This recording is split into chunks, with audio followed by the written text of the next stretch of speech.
Dobar dan, ja sam Dragana Skenderija, koordinatorica Koalicije za zaštitu rijeka Bosne i Hercegovine. Danas nalazimo se u Foči gdje smo došli da podržimo mještane ovog grada koji se bore protiv izgradnje mini hidrocentrala na rijeci Bjelavi.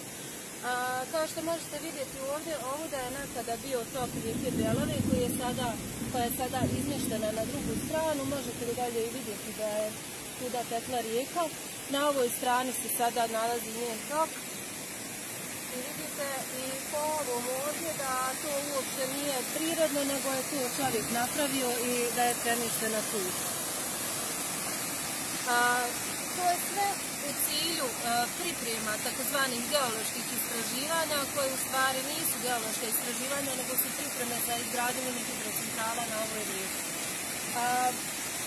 Uništavanje prirode, uništavanje rijeka, uništavanje života ovih ljudi ovdje u toku. I ovo su neki prizori na koje niko ne može ostati imun, jer je ovo život faktički. Pratite nas ovih dana da vidite i fotografije i snimke koje smo ovdje uradili, da vidite, da se uvjerite šta je sve ovdje urađeno.